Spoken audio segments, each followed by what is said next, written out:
1893, New York City. A young woman named Carrie Astor receives an envelope, heavy stock, her name in elegant script. Inside, an invitation to Mrs. William Astor's annual ball. She doesn't celebrate. She cries with relief, because for 6 months her family had waited, hoping, praying, checking the mail obsessively. Her father had made his fortune in railroads, $40 million, enough to buy half of Manhattan. But money meant nothing without that invitation. With it, Carrie would marry well. Her father's business partners would return his calls. The family name would appear in the right newspapers, attached to the right charities, whispered in the right drawing rooms. Without it, social death. Her father's associates would avoid him. Carrie would remain unmarried. The family's fortune would be real, but their existence in society would be fiction. This wasn't just about parties. This was about power. In Gilded Age America, access to certain ballrooms determined who you could marry, which business deals closed, whether your children had futures. One woman's guest list could make or break industrial empires. The invitations didn't cost millions. They were worth millions. And the people who controlled access to those ballrooms, they ruled America more completely than any elected official ever could. Before we go inside these palaces of power, if you enjoy these investigations into how the wealthy really operated, please hit the like button and subscribe. Now, let's enter the ballrooms where fortunes were made and destroyed with a single nod. The Astor Ballroom, where 400 became a number that ruled America. 355th Avenue, a brownstone, 4 stories, respectable but not palatial. Built in 1862, it wouldn't have impressed anyone walking past. Until you received an invitation to enter. Caroline Schermerhorn. Astor, known simply as the Mrs. Astor, lived there with her husband William. She was a Schermerhorn by birth, old Dutch money that predated the Revolution. He was a Vanderbilt by fortune, grandson of the Commodore who'd built steamship and railroad empires. The marriage joined old lineage with new wealth, creating something more powerful than either alone. But Caroline's true power came from a design feature most people never considered. Her ballroom could hold exactly 400 people. Not 401, not 399. 400 if you packed them efficiently. In 1872, Caroline held her first annual January ball. She invited everyone who mattered in New York society. All of them fit, barely, in that ballroom. The number wasn't planned, it was architectural constraint. But Caroline, brilliant strategist that she was, recognized the opportunity. Scarcity creates value. If everyone could attend, attendance would mean nothing. But if only 400 people could fit, and New York had thousands of wealthy families desperate for social recognition, then the invitation itself became precious. By the 1880s, newspapers were referring to New York society as the 400. The phrase meant more than just wealthy people. It meant the specific 400 families who could fit in Mrs. Astor's ballroom. The number became shorthand for American social exclusivity. Ward McAllister, Caroline's social secretary and enforcer, made it official in 1888. He published a list in the New York Times. The actual names of the 400. Families who'd assumed they belonged discovered they didn't. Others who'd been uncertain had their status confirmed in print. The backlash was immediate. Families not included protested. How dare McAllister, a professional party planner essentially, determine who mattered in American society? But their protests proved his power. If his list didn't matter, they wouldn't have cared. The genius of Caroline's system was making exclusion seem natural rather than arbitrary. She didn't say, "I don't like you." She said, "I'm terribly sorry, but the ballroom can only hold 400.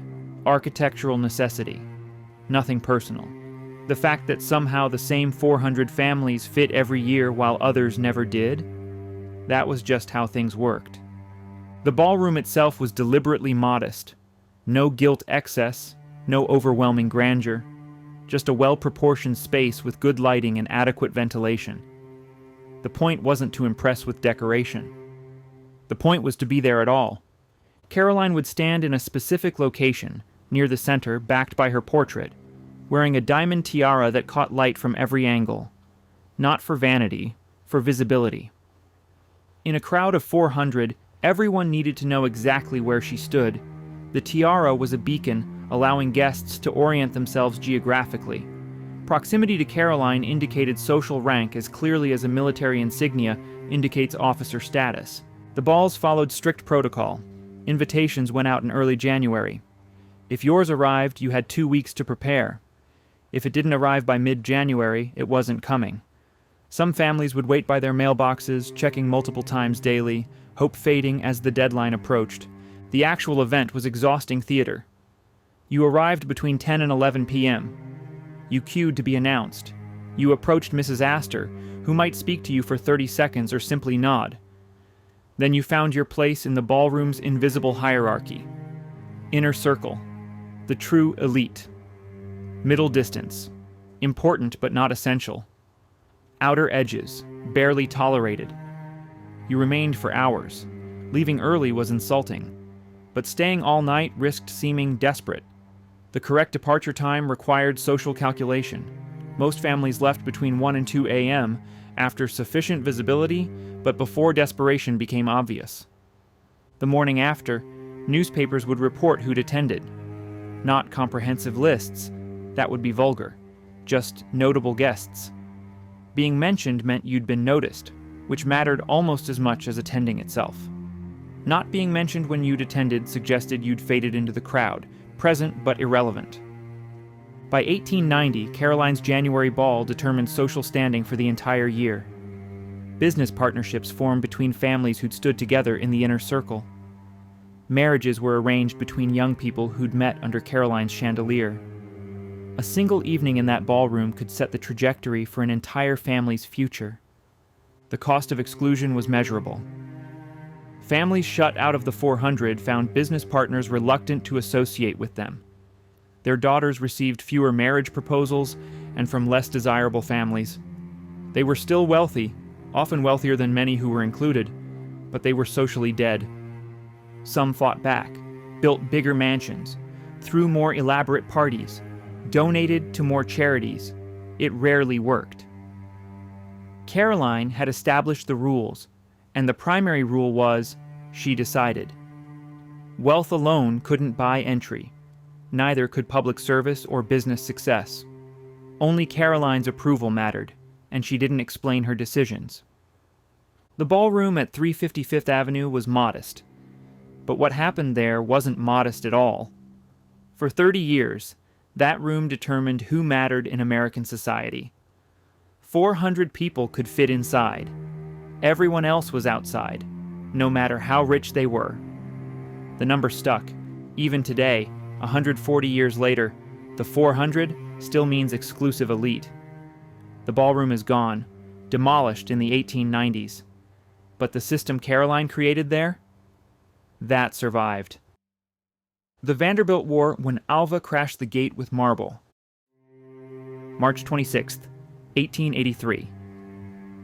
Alva Vanderbilt sent out invitations for a costume ball at her new mansion, 660 Fifth Avenue. 1,200 invitations. The largest, most expensive party in American history. One person didn't receive an invitation, Carrie Astor. This was war. Alva Vanderbilt had married Willie K. Vanderbilt, grandson of the Commodore, in 1875.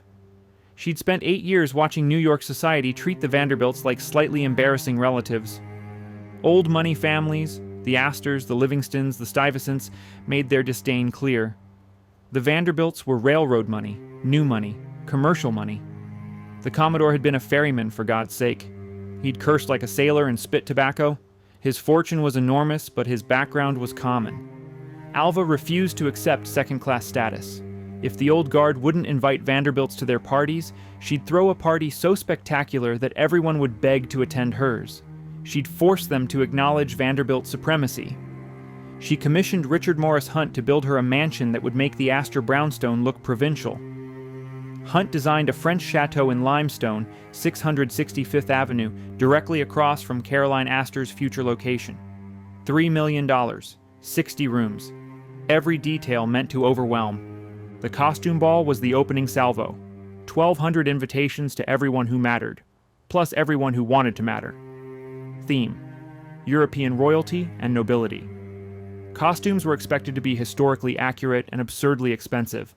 Alva would appear as a Venetian princess in a gown covered in real jewels. Society went insane preparing. Families spent thousands on costumes. Women consulted historians to ensure authenticity. The party became the only topic of conversation for months. Then Alva made her move. Caroline Astor's daughter, Carrie, desperately wanted to attend. All her friends had received invitations.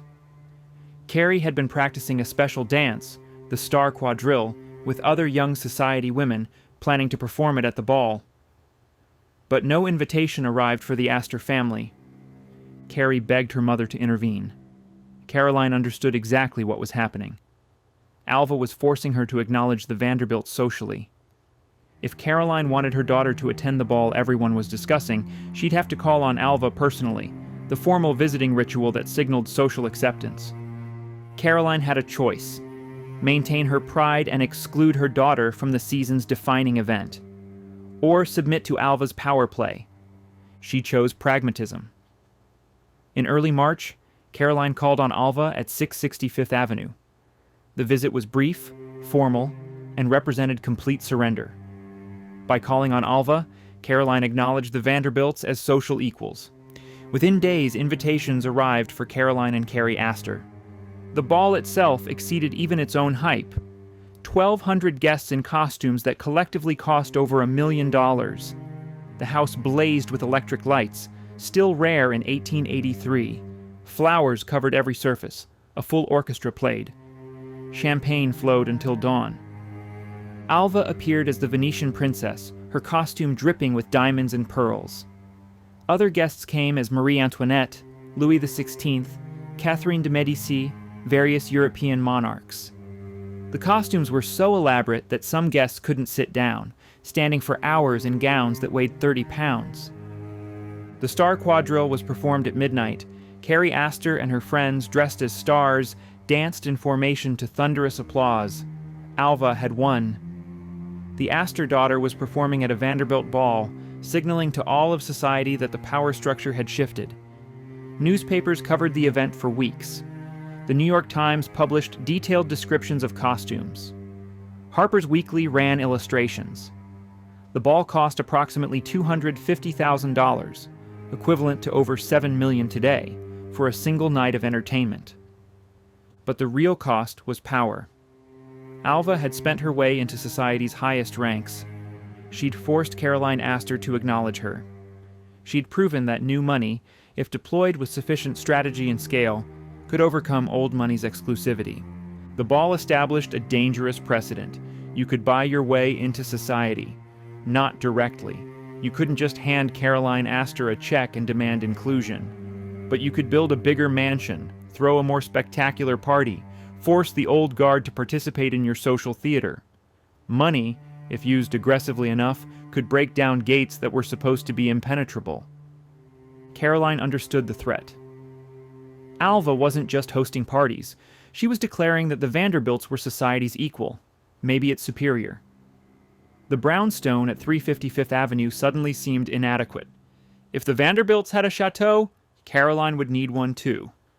Within a decade, Caroline would abandon her brownstone and commission Richard Morris Hunt to build her an even grander mansion further uptown. The architectural arms race Alva triggered would transform Fifth Avenue from a residential street into Palace Row, with families competing to outdo each other in increasingly absurd displays of wealth. But that night in March 1883, standing in Alva's ballroom surrounded by guests in costumes that cost more than most Americans earned in lifetimes, one thing was clear: the rules had changed. Old money still mattered, but new money had learned to play the game. And sometimes, new money won. One battle won, but the war had just begun. The business deals made in ballrooms.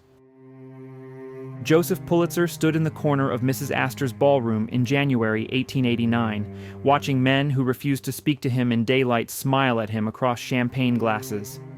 He understood exactly what was happening. He'd bought his way in, and now he needed to capitalize. Pulitzer had purchased the New York World in 1883 and transformed it into the city's most profitable newspaper. He'd made millions. But money alone hadn't gained him entry to this ballroom. He'd also donated generously to charities Carrie Astor favored. He'd supported causes Ward McAllister mentioned. He'd played the game carefully, spending his way from immigrant outsider to grudging insider. Now, standing among the 400, he could finally approach the men who controlled New York's future. And they, bound by the social contract that you must be gracious to fellow guests at Mrs. Astor's ball, had to speak to him. This was how Gilded Age business actually worked, not in offices, not in boardrooms, in ballrooms where social obligation forced interactions that would never happen elsewhere. Andrew Carnegie rarely attended society events. He thought them frivolous, but he attended Mrs. Astor's January ball in 1890 because 3 men he needed to negotiate with would be there. In a ballroom, with social protocol preventing overt business discussion, Carnegie could approach them casually, discuss families, travel, art, anything but business. But those conversations built relationships that would lead to deals worth millions. The unspoken rule: you never discussed business directly at social events. That was vulgar. But you created conditions for business. You demonstrated that you belonged, that you understood protocol, that you could be trusted to operate in elite circles. Then, days or weeks later, when actual negotiations began, the groundwork had been laid. J.P. Morgan perfected this approach. He attended the right parties not to socialize. He found most society people tedious, but to maintain relationships that facilitated his banking empire. If you'd been seen together at Mrs. Vanderbilt's dinner, if you'd stood in the same circle at Mrs. Astor's ball, then approaching each other for business purposes seemed natural rather than aggressive. The ballrooms served as credentialing systems. Investment opportunities were shared only among the inner circles. If you stood near Mrs. Astor, if you were invited to intimate dinners at Vanderbilt mansions, then you received advance notice of railroad expansions, real estate developments, corporate consolidations, not explicit insider trading. That would be gauche. Just friendly mentions that someone positioned properly could capitalize on. Real estate deals particularly depended on ballroom connections. Manhattan was transforming from a city of brownstones to a city of apartment buildings and commercial towers. Who got advance information about neighborhoods targeted for development? The families who attended the right parties. Who received favorable terms on loans to purchase property? Men whose wives had impressed Mrs. Astor. Marriage negotiations were, of course, explicitly about business. When Consuelo Vanderbilt married the Duke of Marlborough in 1895, everyone understood the transaction. Vanderbilt money for British nobility. But countless less dramatic marriages served similar purposes. A railroad family marrying a banking family meant coordinated interests. A shipping fortune joining a steel fortune created synergies. Society balls were where young people met, but their parents chose whom to invite based on strategic calculation. The cost of exclusion was equally clear.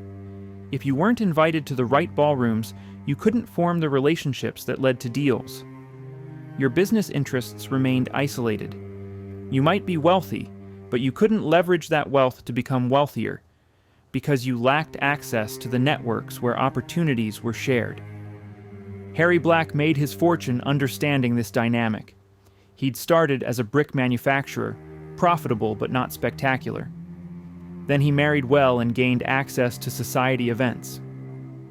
At a dinner party in 1896, he met George Fuller, a contractor building some of New York's first skyscrapers. That introduction, made possible by social connections, led to a partnership that created the Fuller Company, which built the Flatiron Building. Black's fortune multiplied because he'd attended the right dinner. Sometimes the deals were more explicit. Private clubs, the Metropolitan Club, the Union Club, served as extensions of ballroom society. Members could discuss business openly there, among men who'd all been vetted through the same social system. Club membership required sponsorship from existing members, creating a closed loop. If you weren't in society, you couldn't join the clubs. If you couldn't join the clubs, you couldn't access the deals discussed there. Women played crucial but unacknowledged roles. Mrs. Astor and her peers determined which families were socially acceptable. Their husbands then dealt with those families' men in business. A wife's social position directly impacted her husband's business opportunities. This gave women enormous power they couldn't exercise openly. They couldn't sit on corporate boards or own businesses in their own names. But they controlled access to the networks that made corporations function. The system was simultaneously efficient and corrupt. Efficient because it created trust networks in an era before extensive corporate regulation and oversight. If you'd been vouched for socially, you were probably reliable in business. Corrupt because it excluded anyone who didn't fit socially, regardless of their competence or ethics. Qualified men were shut out of opportunities because their wives weren't invited to the right parties. By the late 1890s, some reformers were arguing that business should be conducted on merit, not social connection. The progressive movement pushed for more transparent corporate governance and regulation. But the old system persisted. Even as business became more professionalized, ballroom connections still opened doors that credentials and competence couldn't. Joseph Pulitzer, standing in that corner in 1889, understood all this perfectly. He'd bought entry through strategic charity. Now he needed to convert social access into business advantage. He'd approach men carefully, never discussing business directly, just establishing familiarity. Then, weeks later, when he needed political favors or advertising deals, those men would remember him from Mrs. Astor's ballroom. They'd remember he belonged, and that memory was worth millions. But who decided who got in? Ward McAllister, the gatekeeper who made fortunes irrelevant. Samuel Ward McAllister was born in Savannah, Georgia in 1827. He studied law. He never practiced. Instead, he became something stranger and more powerful, society's chief enforcer. His path to power was peculiar. He married Sarah Gibbons, an heiress, in 1853. Her money freed him from needing employment. They moved to New York in the late 1850s, and McAllister set about making himself indispensable to Caroline Astor. He had one skill. He understood social protocol better than anyone in America, not just which fork to use. He understood the elaborate, unwritten rules that governed who could speak to whom, who outranked whom, how introductions should be made, who deserved acknowledgement, and who should be cut. European aristocracy had codified these rules over centuries. McAllister imported them to New York and enforced them with religious fervor. Caroline Astor needed someone like McAllister. She understood power, but she was busy managing a household and raising children. McAllister would handle the details, selecting guest lists, managing seating arrangements, ensuring protocol was observed. He'd be her social secretary, her enforcer, her voice when she didn't want to speak directly. The arrangement gave McAllister extraordinary power. He controlled access to Caroline's circle, which meant he controlled access to American society. His approval became necessary for social success. His disapproval meant exile. McAllister created the Patriarchs in 1872, a group of 25 men who would organize subscription balls at Delmonico's restaurant.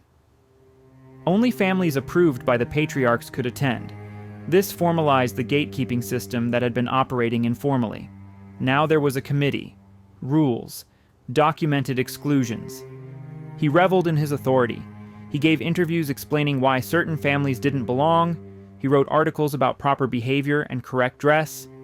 He published a book in 1890 titled Society as I Have Found It, detailing his experiences and opinions with astonishing arrogance.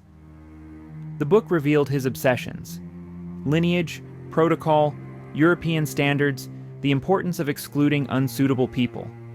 His power rested entirely on Caroline Astor's backing. Without her, he was nobody, a failed lawyer living on his wife's money. But with Caroline's implicit endorsement, his word was law. If McAllister said you didn't belong, you didn't belong. Protesting only proved you didn't understand the rules. The famous list, published in the New York Times in February 1892, was his most notorious act. He'd been talking for years about the 400, the families who truly mattered. Finally, he published actual names. 323 names, actually.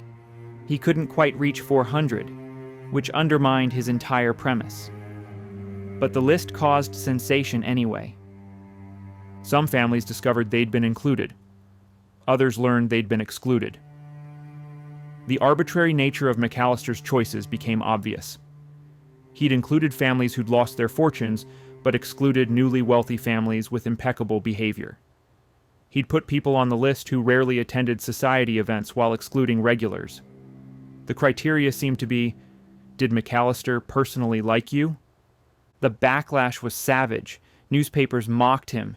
Excluded families protested publicly. Even some included families were embarrassed to be associated with such obvious social manipulation. McAllister's power, which had seemed absolute, suddenly looked ridiculous. But here's what's remarkable. The system survived. McAllister was ridiculed, and he died in disgrace in 1895. But the 400 remained. Mrs. Astor's authority continued. The gatekeeping he'd formalized persisted, just with less public discussion of its mechanisms. McAllister's genius wasn't in creating the system. Caroline Astor had done that. His genius was making exclusion seem systematic rather than personal. He gave arbitrary social choices the appearance of objective standards. He made it seem like there were rules, even when the only real rule was, do what Mrs. Astor and I say. His power over business was indirect but real. He couldn't make business deals himself, but he could prevent others from making them by excluding them from the social networks where deals originated. If McAllister decided you didn't belong in society, your business opportunities contracted immediately. Your partners would distance themselves. Your access to information would diminish. Your children's marriage prospects would fade. Men with $50 million would seek McAllister's approval because social exclusion made their fortunes less useful. You could own railroads and banks, but if your wife wasn't invited to the right dinners, your business interests would be frozen out of the informal networks where real power operated. McAllister understood this leverage perfectly. He never asked for money directly. That would be vulgar. But families would donate to his favorite charities. They'd sponsor events he organized. They'd hire him as a consultant for their own parties. The compensation was indirect, but it was real. McAllister monetized his relationship with Mrs. Astor without ever appearing mercenary. His personal flaws were spectacular. He was snobbish to the point of parody, pompous, self-important, and completely lacking in self-awareness. His book is almost unreadable, filled with name-dropping and circular logic about why exclusion is necessary to maintain standards that he never actually defines. He genuinely believed that keeping out unsuitable people was a moral imperative, not understanding that he was just enforcing his own prejudices. Yet he succeeded. For over 20 years, he was the second most powerful person in American society, behind only Mrs. Astor. He had no political office, no business empire, no artistic achievement. His only skill was knowing who should be allowed in exclusive rooms. That was enough. When he died in 1895, society quickly forgot him. No monuments, no lasting institutions bearing his name. He was a functionary who'd served a purpose and then became obsolete. But the system he'd formalized, the gatekeeping, the lists, the arbitrary exclusions justified by appeals to standards that survived long after he was gone. McAllister's list mattered more than bank accounts. The night Mamie Fish broke every rule and got away with it. Marion Graves Anthon Fish, known as Mamie, despised everything Ward McAllister represented. The pomposity, the pretension, the absurd reverence for European standards in a country that had fought a revolution to escape European hierarchy. She thought the whole system was ridiculous theater. So she decided to destroy it. With parties, Mamie married Stuyvesant Fish in 1876. He was old money, Dutch aristocracy, impeccable lineage, everything McAllister valued. His fortune came from railroads, making him one of the wealthiest men in America. By all rights, Mamie should have been society's perfect member, right family, unlimited money, appropriate connections. Instead, she became its anarchist. Her first rebellion was subtle. Society dinners lasted 4 to 5 hours. Multiple courses, elaborate presentations, endless conversation that was really performance. Mamie announced her dinners would last exactly 50 minutes. Courses came rapidly. Conversation was discouraged. Guests ate and left. Efficiency over elegance. Time respected rather than wasted. Society was scandalized. Dinners were supposed to demonstrate leisure, that you had time to waste. Rushing implied you had somewhere better to be, which implied you weren't properly devoted to society's rituals. But Mamie didn't care. Her dinners became famous precisely because they violated expectations. Then she escalated. In 1898, Mamie threw a dinner where the guest of honor was a monkey. Not a person dressed as a monkey. An actual monkey, seated at the table, served on china. The monkey, named Alice, wore an evening gown. Footmen served her courses. She ate with silverware, badly, throwing food and screeching. The other guests, including some of New York's most prominent society figures, were expected to treat this as normal, to make polite conversation, to ignore the monkey throwing soup. Mamie watched, delighted, as people who'd spent years mastering protocol struggled to maintain composure while dining with a primate. The dinner was Mamie's explicit statement. All of this is absurd. You're not actually better than anyone else. You're just people who've agreed to follow arbitrary rules that make no sense. And I can prove it by making you dine seriously with a monkey. She didn't stop there. Another famous party featured a formal dinner where the centerpiece was a swimming pool, built into the table itself. Live swans swam among the dinner plates. Guests had to navigate conversations while swans honked and splashed water onto their gowns. Again, absurdity as social commentary. Her most subversive parties inverted power structures entirely. She'd invite her servants to attend as guests while actual society people served them. The role reversal forced everyone to confront how arbitrary their positions were. The servants, dressed in their employer's finest clothes, would sit while society matrons brought them food. Some guests found this hilarious. Others were deeply uncomfortable watching hierarchy collapse. Mamie's genius was that she couldn't be excluded. Her lineage was too perfect. Her husband was too wealthy. Her connections were too established. She'd already been accepted by Mrs. Astor and the inner circle before she started her rebellion. By the time people realized what she was doing, it was too late to cut her without cutting half of society with her. She also understood something crucial. Many people secretly hated the system but felt trapped by it. Mamie gave them permission to mock it. Her parties became refuges where society's rules could be suspended, where the pomposity could be laughed at, where you could acknowledge how ridiculous it all was without being ejected entirely. Ward McAllister loathed her. He'd spent decades building reverence for protocol, and Mamie destroyed it with monkeys and swans. He tried to have her excluded, but he lacked the power. Mrs. Astor, while not approving of Mamie's antics, couldn't exclude someone so well-connected. So Mamie continued, each party more outrageous than the last. In 1900, she threw a party called the Dog's Dinner, a formal meal where guests' dogs were seated at the table and served elaborate courses while their owners stood and watched. The dogs ate off fine china. Footmen served them multiple courses. Some dogs wore evening clothes. The whole event was documented in newspapers, with photographs showing society's elite watching their pets dine in luxury they'd spent fortunes to achieve. The message was clear and devastating. You're not special. Your expensive dinners, your protocol, your exclusivity, it's all performance that can be replicated with animals.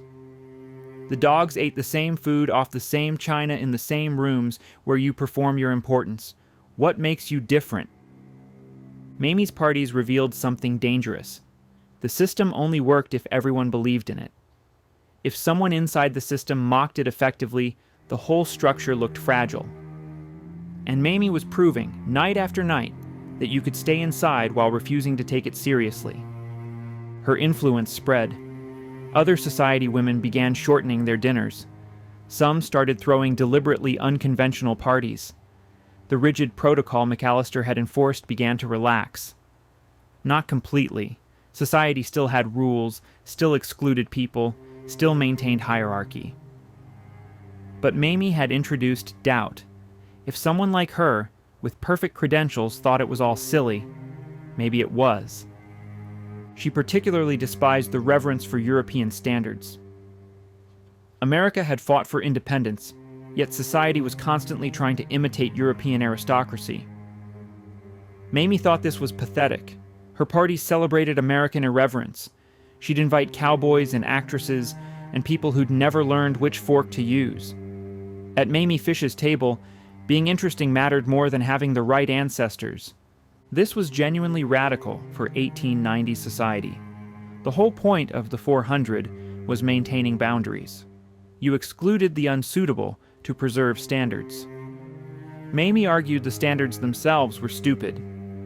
She wasn't just violating rules. She was questioning why the rules existed.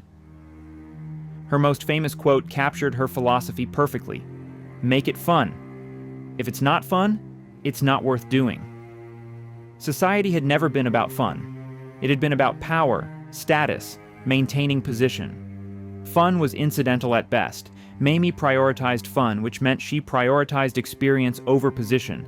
That inversion threatened everything the system was built on. Yet she succeeded. Her parties were legendary. Everyone wanted invitations to Mamie Fish events because you never knew what would happen. Might be dignified. Might be chaos. Probably would be memorable. In an era of rigid protocol, unpredictability became valuable. By 1900, Mamie Fish had proven you could be society's insider and its critic simultaneously. You could follow enough rules to maintain your position while breaking enough rules to mock the whole enterprise. She'd found the exact line between acceptable and unacceptable, and she danced on it gleefully. When Mrs. Astor died in 1908, Mamie became one of society's leading figures, not through reverence for tradition, but through demolishing it. She'd shown that the system could evolve, that American society didn't have to imitate European aristocracy, that you could be wealthy and powerful without being pompous and boring. Her legacy is harder to measure than Mrs. Astor's or Alva Vanderbilt's. She didn't build lasting institutions. She didn't create systems that survived her. But she introduced something more dangerous: doubt. She proved that society's rules were arbitrary, that its pretensions were absurd, that its exclusivity was based on nothing more solid than shared agreement to maintain the fiction. That doubt weakened society's power. If people inside the system were mocking it, why should people outside respect it? Mamie didn't intend to destroy Gilded Age society, but she contributed to its decline by making it look ridiculous. And she did it while throwing the best parties in New York. While Fish entertained with chaos, inside the breakers, the ballroom built to intimidate. Cornelius Vanderbilt II built the breakers in Newport, Rhode Island, between 1893 and 1895. The house cost $7 million, but the ballroom, that represented something beyond price. That was psychological warfare made physical. Richard Morris Hunt, America's premier architect, designed the breakers after Cornelius's first Newport house burned down. This time, nothing would burn. Steel frame, stone exterior, fireproof materials throughout. But Hunt's real genius was understanding that the breakers wasn't just a house. It was a machine designed to make visitors feel small. The ballroom occupied the rear of the house, facing the ocean. 40 feet wide, 50 feet long, 25-foot ceilings. Not enormous by palace standards, Versailles would have laughed, but perfectly proportioned to create specific psychological effects. Hunt positioned the ballroom so entering guests had to pass through the Great Hall first. That hall rose 3 stories, with a massive marble staircase drawing the eye upward. You'd feel the scale pressing down before you even reached the ballroom. By the time you entered the actual entertaining space, you'd already been diminished by architecture. The ballroom itself used every trick Hunt knew. The ceiling was elaborately painted and coffered, complicated enough that visitors would look up, straining their necks, making themselves physically smaller. Massive mirrors covered one wall, doubling the apparent size and reflecting light to create the illusion of endless space. Those mirrors also meant you'd catch glimpses of yourself throughout the evening, constantly checking your appearance, aware of being watched. The acoustics were carefully engineered. The ballroom's dimensions and materials created a soundscape where conversation in the center of the room remained private even when surrounded by people. But sounds from the edges of the room carried clearly to the center. Caroline Vanderbilt, standing in her receiving position, could hear what was being said at the periphery, but those at the periphery couldn't hear her conversations. Acoustic advantage translated to informational advantage. Hunt designed the lighting, originally gas, later electric, to focus on the center of the room. The receiving area where the Vanderbilt stood had the brightest illumination. As you moved toward the edges, lighting dimmed subtly. Not enough to seem deliberate, but enough that standing in the center felt like being in a spotlight while the periphery fell into relative shadow. Social hierarchy made visible through brightness. The floor was parquet oak laid in complex patterns, not just decorative. The patterns created sightlines that drew the eye toward the center. Without consciously realizing it, guests would orient themselves toward the room's focal point, which was always where the host and hostess stood. The floor guided your movement through invisible channels. Hunt placed French doors along the ocean-facing wall. When opened in summer, they extended the ballroom onto a terrace, creating the illusion that the Vanderbilts commanded not just the room, but the Atlantic itself.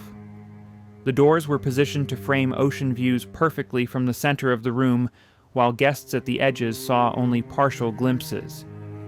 Prime location meant perfect views. Marginal position meant obstructed perspectives. Temperature control was another weapon. The breakers had a sophisticated heating system, but it was calibrated to keep the ballroom's center comfortable while the edges remained slightly cool. Not uncomfortably cold. That would be obvious manipulation. Just cool enough that guests would gradually migrate toward the center, toward warmth, toward the hosts. Physical comfort drove social positioning. The entrance to the ballroom was deliberately narrow. Guests had to enter essentially single file, being announced individually. This created a queue, forcing everyone to wait, to be conscious of being observed, to feel the weight of entrance. You couldn't slip into the breakers' ballroom unnoticed. You had to be announced, observed, judged. Caroline Vanderbilt understood exactly how to use Hunt's design. She'd stand in the optimal position, center of the room, best lighting, perfect acoustics. She'd wear light-colored gowns that reflected the focused lighting, making her more visible. She'd speak quietly, forcing people to lean in to hear, making conversations seem intimate even when they were brief and formal. The ballroom could hold 400 guests comfortably, tight enough to feel exclusive, large enough to accommodate everyone who mattered. Hunt had studied Mrs. Astor's ballroom dimensions and replicated the 400 capacity, ensuring the breakers could claim equal social importance. But the breakers' ballroom was never just about capacity. It was about creating an environment where visitors felt the Vanderbilt family's superiority through accumulated sensory experience. The scale made you feel small. The acoustics gave them informational advantage. The lighting put them in focus while you remained in shadow. The temperature drove you toward them. The mirrors made you self-conscious. The floor patterns guided your movement. Every detail was calculated. The thickness of the carpets at the center versus the edges. The height of the chairs, high enough that sitting felt formal rather than relaxed. The positioning of artwork, high on the walls, forcing you to look up. The scent, flowers changed daily, always fresh, always perfect. The sensory accumulation created psychological pressure. Hunt had built similar psychological effects into other rooms. The dining room was paneled in dark marble with a massive fireplace, creating a cave-like enclosure that made formal dinners feel solemn, important. The library had 2-story ceilings with a balcony, emphasizing vertical space and making individual humans seem smaller. Every room in the breakers was designed to remind you that you were in the presence of overwhelming wealth and power. The cost of building such psychological sophistication was enormous. Hunt spent months calculating sightlines and acoustic properties. The materials, marble from Italy, wood from France, fixtures custom-made, cost multiples of what standard materials would have cost. The breakers wasn't just expensive because it was large. It was expensive because every detail was engineered for effect. The irony is that Cornelius Vanderbilt barely got to enjoy it. He suffered a stroke in 1896, just a year after the breakers was completed. He lived another 3 years, but partially paralyzed, unable to entertain. His wife Caroline presided over the ballroom for decades after his death, using Hunt's design exactly as intended, to project Vanderbilt power and maintain social dominance. The Breakers Ballroom wasn't the largest built during the Gilded Age.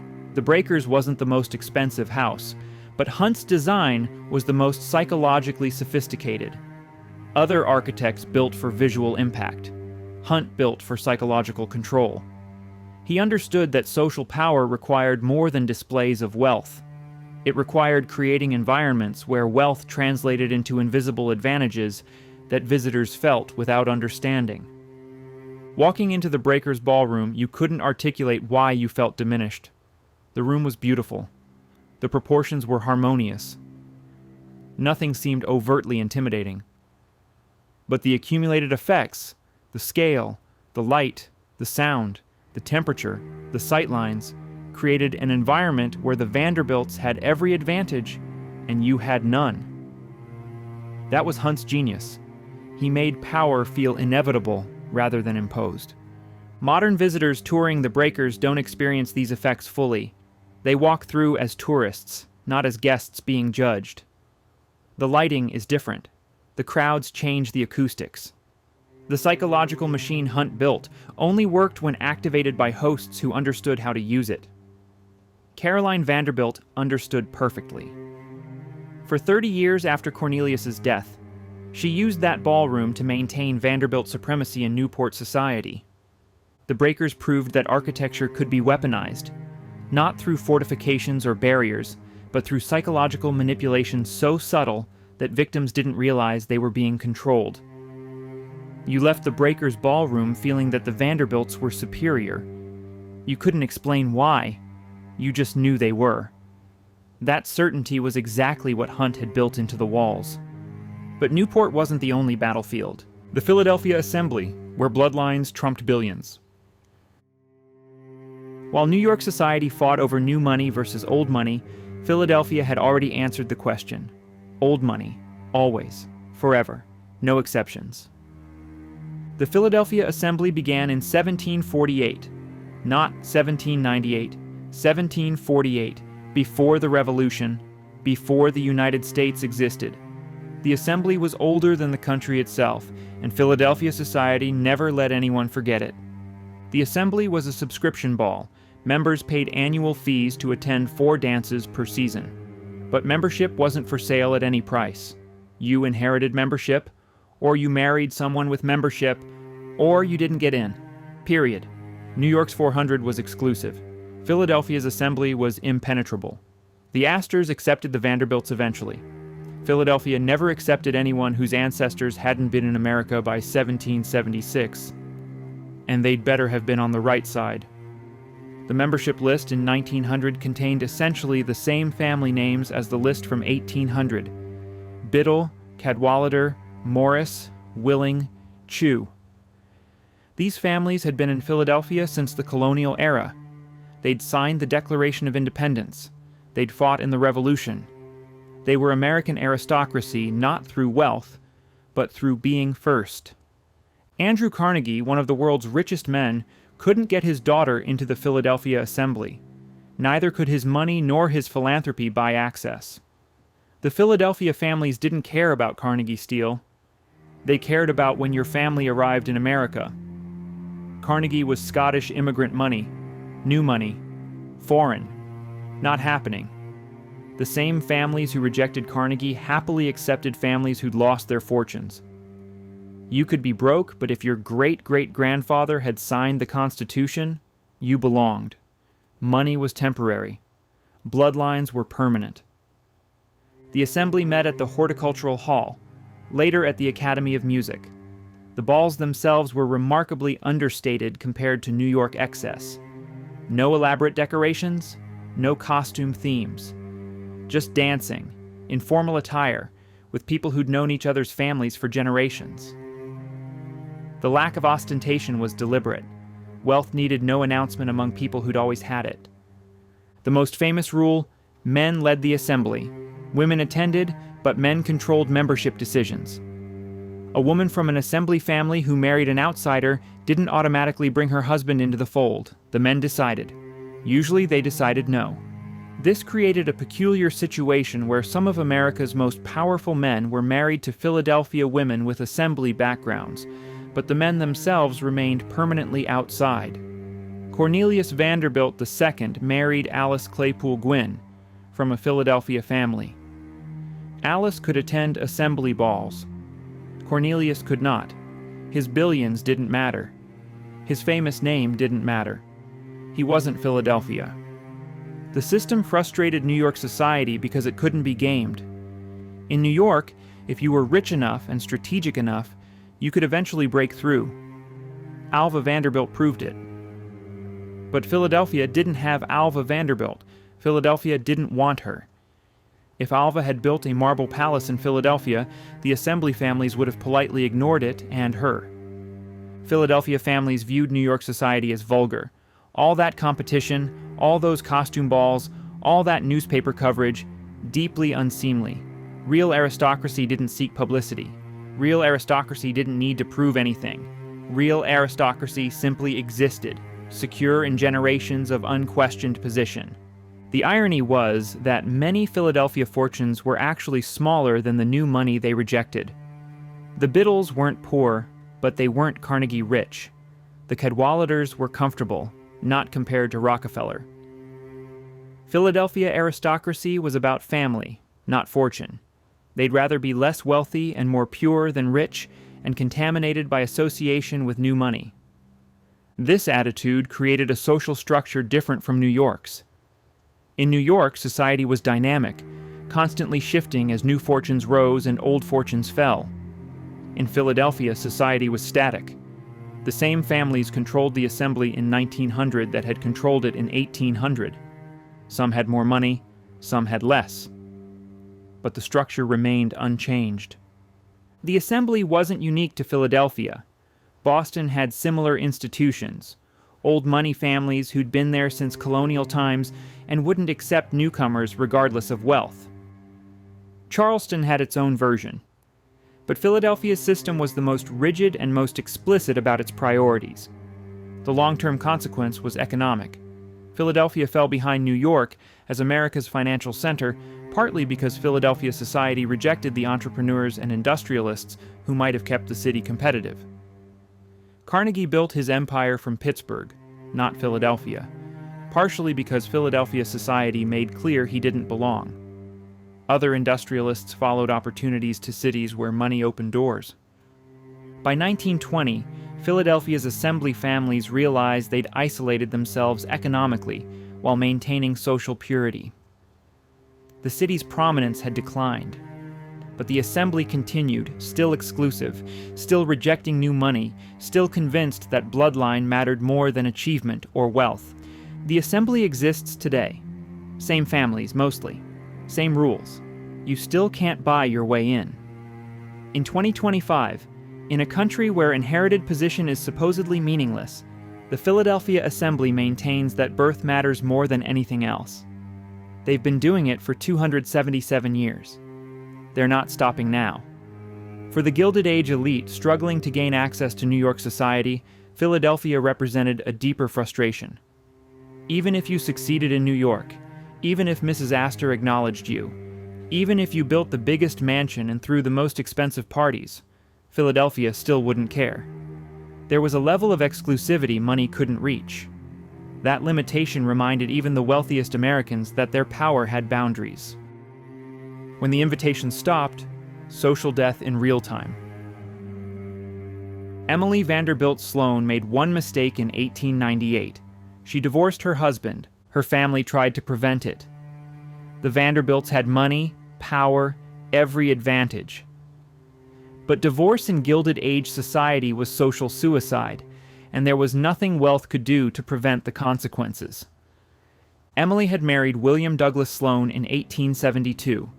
He was from a good family, furniture fortune, respectable background. The marriage produced 4 children.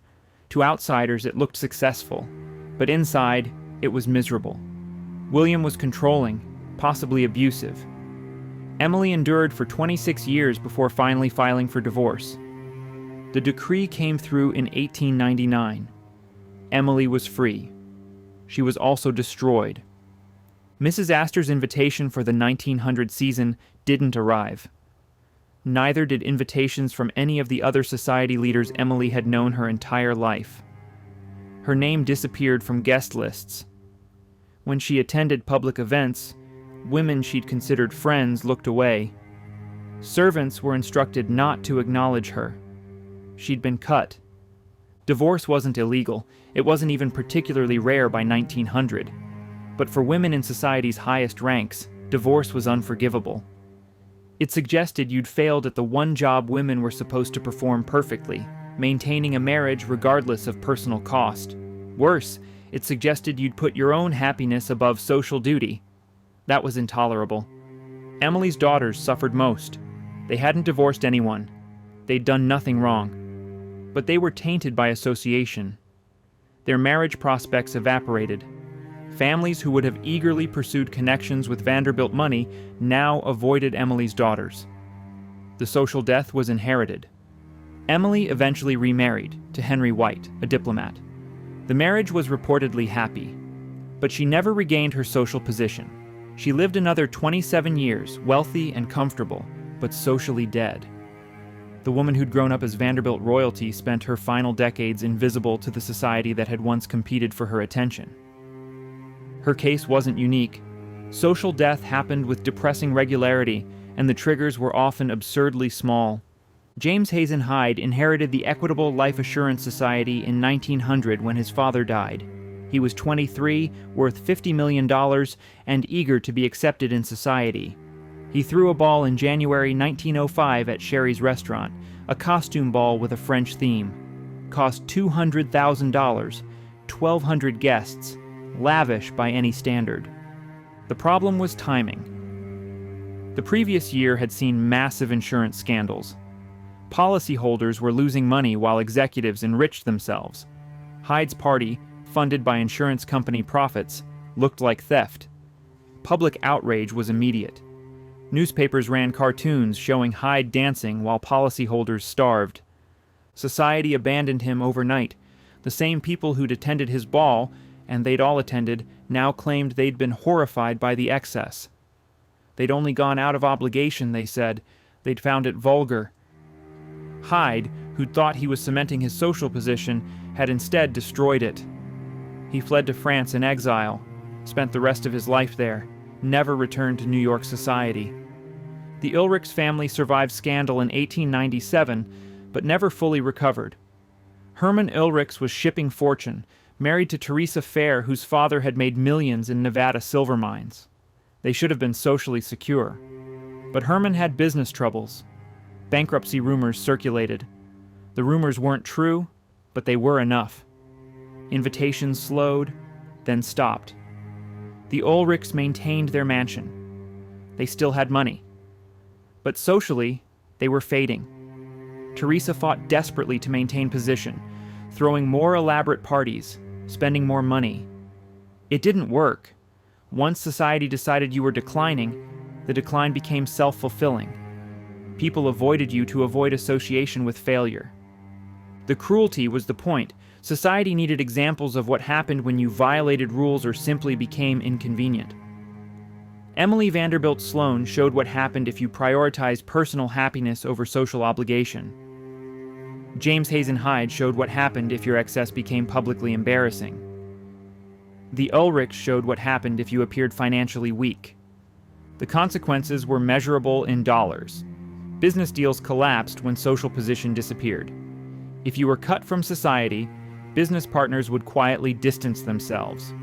Not because your business acumen had changed, it hadn't, but because association with someone socially dead could contaminate them too. So deals died, partnerships dissolved, opportunities vanished. For women, the stakes were even higher. A socially dead woman couldn't arrange marriages for her children. Daughters remained unmarried, which in that era meant economic precariousness. Sons found business opportunities limited. The family name, which should have been an asset, became a liability. You could maintain your wealth, Emily Vanderbilt Sloan never faced poverty. But you couldn't leverage it into power or position. The psychological toll was worse than the economic consequences. People who'd spent their entire lives in society, who'd known nothing else, suddenly found themselves exiled. They'd see former friends at the opera and be ignored. They'd attend church and sit alone. They'd host parties that no one attended. The isolation was comprehensive and deliberate. Some exiles left New York entirely. Hyde went to France. Others moved to California or Europe, anywhere they wouldn't constantly encounter people who'd cut them. Creating new lives where their social death wasn't visible everywhere they looked, but many stayed. They maintained their mansions.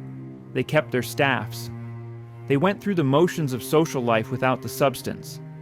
They were ghosts in their own homes, maintaining elaborate facades while everyone who mattered pretended they didn't exist. The system's power rested on these examples. Everyone in society knew what had happened to Emily Vanderbilt Sloan. They knew about James Hazen Hyde. They knew about the families who'd been cut for various offenses. These cautionary tales maintained discipline. If you thought about stepping out of line, you remembered what happened to people who did. The rules seemed arbitrary because they were arbitrary. You could be cut for divorce, or for throwing the wrong party, or for business scandal, or for no reason at all except that someone powerful had decided you were inconvenient. The uncertainty increased the system's control. If you didn't know exactly what would trigger social death, you'd be careful about everything. By 1900, the system had killed more social lives than it had elevated. For every Alva Vanderbilt who fought her way in, there were dozens of Emily Vanderbilt Sloans who were expelled. The threat of expulsion maintained order more effectively than the promise of inclusion ever could. Wealth couldn't protect you. The Vanderbilts, Astors, Ulrichs, these were names that should have been invulnerable. But society had proven it could destroy even them. If a Vanderbilt could be cut, anyone could be cut. That realization kept everyone in line. The final cruelty was that social death lasted forever. Emily never recovered. Hyde never returned. Once you were cut permanently. There was no rehabilitation, no path back to acceptance. You could apologize, reform, do everything society demanded. It didn't matter. The stain was permanent. That permanence was essential to the system's function. If social death were temporary, people might risk it. But knowing it was forever, knowing your children and grandchildren would carry the mark, knowing there was no redemption, that knowledge created absolute control. Society needed fewer members to maintain exclusivity. Social death provided the mechanism to reduce numbers without appearing to act arbitrarily. You weren't excluded for no reason. You were excluded because you'd failed, divorced, scandalized, weakened. The fact that thousands of people did similar things without consequence was irrelevant. You'd been chosen as an example. That was enough. But one scandal would dwarf them all. The Bradley Martin Ball, the party that ended an era. February 10th, 1897, the Waldorf Hotel Ballroom. Cornelia Bradley Martin was hosting the most expensive party in American history. She had no idea she was ending an era. The Bradleys and the Martins were both old money, colonial ancestry, respectable fortunes. The marriage had joined two established families. They should have been secure. But Cornelia wanted more than security. She wanted to be remembered. She wanted to throw a party so spectacular that it would be discussed for generations. She succeeded, but not how she'd hoped. Cornelia chose the theme, the Court of Versailles. Guests would come dressed as French nobility from the pre-revolutionary era. The irony, celebrating French aristocrats just before they were guillotined, was apparently lost on her. The symbolism would become devastatingly appropriate. The invitations went out in late January. 1,200 guests. Costume requirements were explicit, historically accurate, lavishly expensive. Cornelia would appear as Mary, Queen of Scots. Her daughter would be Pocahontas. The themes were confused, but the expense was clear. New York society went insane preparing. Costumes cost thousands each. Some families spent $10,000 on a single outfit. Jewelers worked overtime creating historically accurate pieces. Dressmakers were booked months in advance. The competition to have the most impressive costume consumed the city's elite. The problem was timing. 1896 had been a brutal economic year. Depression gripped the country. Unemployment hit 20%. Strikes and labor unrest spread across industrial cities. Hundreds of thousands of Americans were literally starving while the wealthy prepared to spend fortunes on costumes. The press covered the party preparations with increasing anger. Newspapers ran calculations.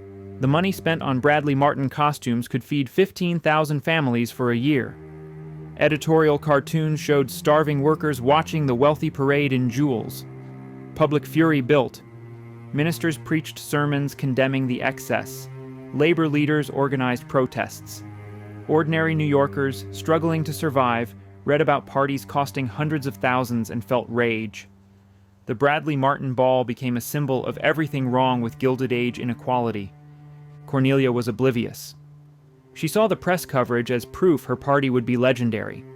She didn't understand that the coverage was furious, not admiring. She'd spent so long inside society's bubble that she couldn't recognize how it looked from outside. February 10th arrived. Security at the Waldorf was unprecedented. Police worried about riots. 1,200 guests entered wearing millions of dollars in costumes and jewels. The Waldorf's ballroom had been transformed into a replica of Versailles. Flowers covered every surface. An orchestra played. Champagne flowed. Cornelia wore a costume valued at $60,000. Her jewelry, borrowed from Tiffany's, was worth $200,000. She was covered in rubies and diamonds, dressed as a queen about to be executed, apparently seeing no irony. Other costumes were equally excessive. Mrs. John Jacob Astor came as Marie Antoinette. Auguste Belmont dressed as Louis XV. Bradley Martin himself wore a suit of gold-inlaid armor. The combined value of costumes and jewels in the ballroom that night exceeded $5 million, in a country where the average worker earned $400 per year. The party lasted until 3 a.m. Guests danced, drank, performed elaborate tableaux. By all accounts, it was spectacular. Cornelia was thrilled. She'd achieved her dream, the most talked-about party in America. The next morning, she discovered what being talked about actually meant. Newspapers across the country ran furious editorials. The New York World called it the shame of the century. Ministers devoted entire sermons to condemning the excess. Labor leaders used it as recruiting propaganda. Look how the wealthy waste money while you starve. Politicians, sensing public fury, threatened investigations. Then the tax collectors arrived. New York City reassessed the Martin property values upward. The tax increase was devastating. $30,000 more per year. Other cities did the same. The Martin family, which had lived in New York for generations, suddenly couldn't afford to stay. Society abandoned them. The same people who'd attended the ball, and they'd all attended, now claimed they'd been horrified. They'd only gone to avoid offending the Martins, they said. They'd found it distasteful. Within weeks, the Martins were socially toxic. Business consequences followed. Bradley Martin's investments suddenly faced difficulties. Partners distanced themselves. Deals collapsed. The family's financial position, which had been stable for generations, began deteriorating rapidly. By May 1897, the Martins made their decision. They would leave America. They moved to London permanently, joining the community of American exiles who'd fled social disgrace. They'd spend the rest of their lives abroad, destroyed by a single party. Cornelia never understood what she'd done wrong. In her mind, she'd thrown an elaborate party, exactly what society people did. Other people threw expensive parties. Other people wore excessive jewelry. Why was hers different? The difference was context and timing. In earlier years, her party might have been celebrated, but by 1897, the gap between wealthy and poor had become so extreme that displays of excess triggered rage rather than admiration. The Bradley Martin Ball happened to be the display that broke public tolerance. More importantly, it happened after years of scandals had eroded society's moral authority. The insurance scandals, the railroad scandals, the bank collapses. The public had watched the wealthy destroy lives for profit while claiming moral superiority. The Bradley Martin Ball made it impossible to maintain that pretense. The party proved that Gilded Age excess had limits. Those limits weren't internal. Society would have continued indefinitely if left alone. The limits were external. When displays of wealth became so extreme that they threatened public order, when they triggered anger that could turn violent, then even the wealthy had to pull back. After February 1897, society changed. Parties became more discreet. Newspaper coverage decreased. The era of competitive excess, who could throw the most expensive ball, who could wear the most jewelry, ended. Not because society suddenly developed conscience, because excess had become dangerous. The Martins were sacrificed to preserve the system. By exiling them, society signaled, "We know this was too much. We're punishing the offenders. Don't riot in the streets. We've handled it." The sacrifice worked. Public fury diminished. But the message was clear. Flaunt your wealth too openly, and you'd be destroyed to protect everyone else. Cornelia Bradley Martin wanted to be remembered for centuries. She achieved her goal. But she's remembered as a symbol of everything wrong with Gilded Age society: the blindness, the excess, the complete disconnection from ordinary American life. Her party destroyed her family and helped end an era. The rules had changed forever. What survived? How Gilded Age gatekeeping lives today. The mansions are gone. The brownstone at 350 Fifth Avenue, demolished. The Breakers, now a museum. The ballrooms where invitations were worth millions. Most destroyed by the 1930s, replaced by apartment buildings and hotels. But the systems created in those ballrooms, those survived. They just adapted. The Met Gala happens every May at the Metropolitan Museum of Art. Tickets cost $75,000 each, but you can't buy them. Vogue editor Anna Wintour controls the guest list personally. You attend if she invites you. You don't attend if she doesn't. The ticket price is irrelevant. Access is about Wintour's approval, not money. Sound familiar? It's Mrs. Astor's ballroom with celebrity culture replacing industrial fortunes. The 400 became whoever fits in the Met. The function is identical, creating scarcity, maintaining exclusivity, ensuring that wealth alone doesn't guarantee access. You need approval from the gatekeeper. The same mechanism operates across modern elite culture. Manhattan co-op boards reject billionaires for insufficient character. The rejection isn't about money. The rejected buyers have plenty. It's about maintaining control over who belongs. Some co-op boards are more powerful than Mrs. Astor ever was, because you can't build your way around them. You either get approved, or you don't live there. Private school admissions in Manhattan replicate Gilded Age society perfectly. Parents spend thousands on consultants to navigate the process. Legacy matters enormously. If your parents attended, your children have advantage. Donations help, but they don't guarantee admission. The schools control access to networks that determine career trajectories. Miss the right kindergarten, and your child's options narrow. It's the 400 for 5-year-olds. Country clubs maintain explicit exclusivity. Many still have members-only policies that essentially replicate Gilded Age restrictions. You need sponsorship from existing members. Your background is investigated. Membership committees vote on your application. Rejection is permanent. The vocabulary has changed. We don't say unsuitable people anymore, but the function remains identical. The business world preserved the ballroom deal-making mechanism through different structures. Private equity firms, hedge funds, venture capital, these industries run on networks that operate exactly like Gilded Age society. You need introductions. You need existing relationships. You need to be vouched for. Raw competence isn't enough. You need access to the rooms where deals happen. Tech culture pretends to be meritocratic, but it replicates the same patterns. Y Combinator accepts fewer than 2% of applicants. If you're in, you have access to networks worth millions. If you're out, you're building alone. Paul Graham and his partners control access to Silicon Valley's inner circle as completely as Mrs. Astor controlled access to her ballroom. Even social media operates on gatekeeping principles. Instagram verification, Twitter blue checks. These are digital versions of being on the 400 list. They signal that you matter, that you're verified by the platform. The lack of verification signals you don't. The mechanisms are different, but the function, sorting people into ranked categories, remains constant. The language evolved to maintain plausible deniability. We don't talk about bloodlines anymore. We talk about culture fit. We don't say unsuitable people. We say not aligned with our values. We don't acknowledge that we're replicating aristocratic exclusion. We claim we're maintaining standards. But walk into any elite institution and you'll find gatekeeping that would make Ward McAllister proud. The psychological mechanisms survived intact. Scarcity creates value. If everyone can access something, it's worthless.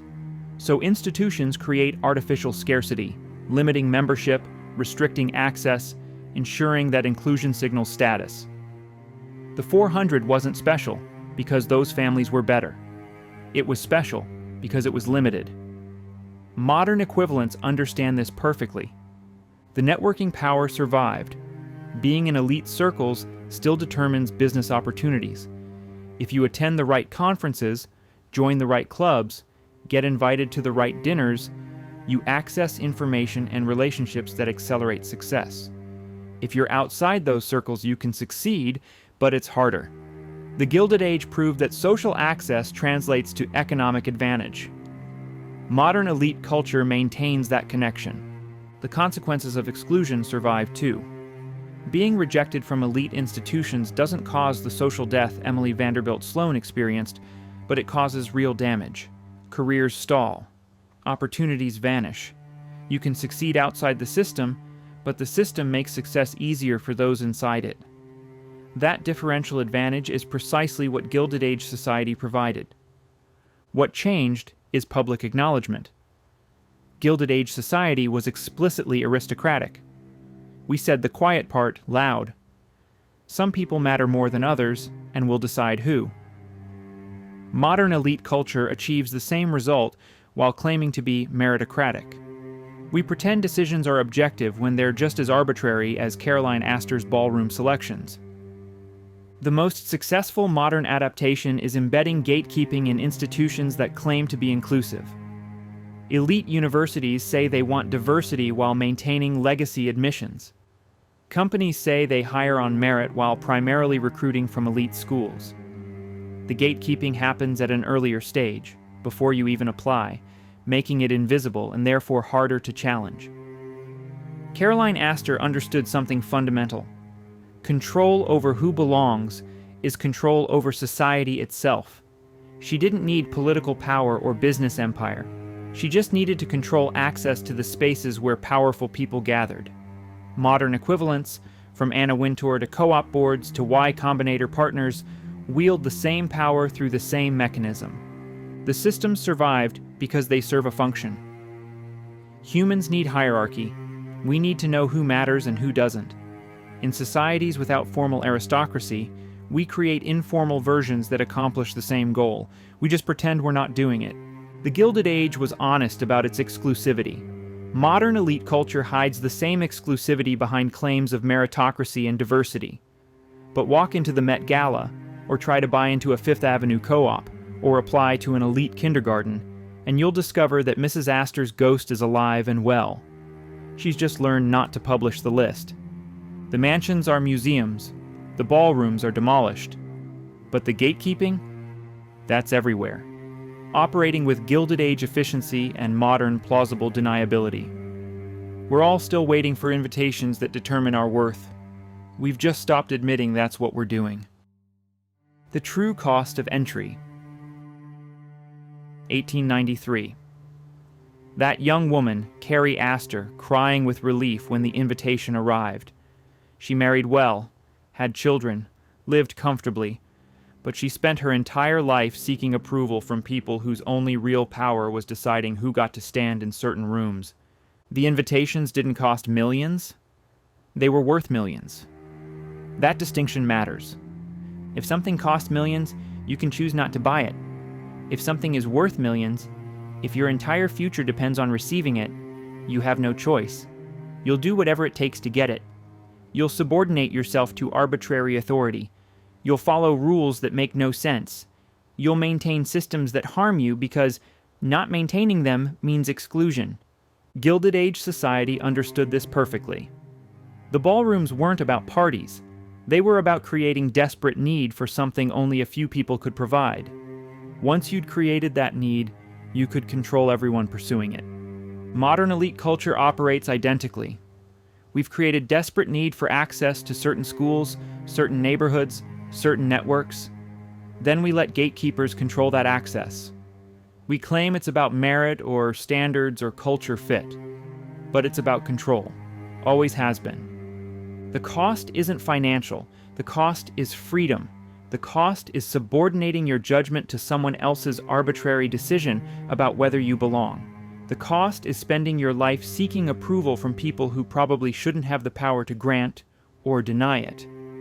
Mrs. Astor's ballroom is gone. But the mechanism survived because we keep recreating it. We keep building systems where some people control access to things others desperately need.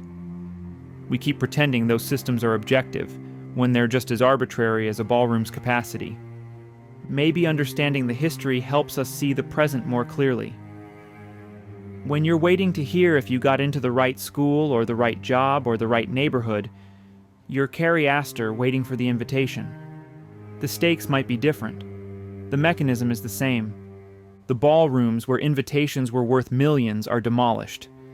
But we're still standing outside, hoping to get in, not quite realizing that the door we're waiting to open probably shouldn't exist in the first place. If you found this investigation into Gilded Age power valuable, please consider subscribing. These stories about how elite systems were built and how they persist matter more than we usually acknowledge. Your support helps me continue exploring them. The invitations stopped arriving for most people long ago, but we're all still affected by the systems they created. Understanding those systems is the first step toward questioning whether we should keep maintaining them.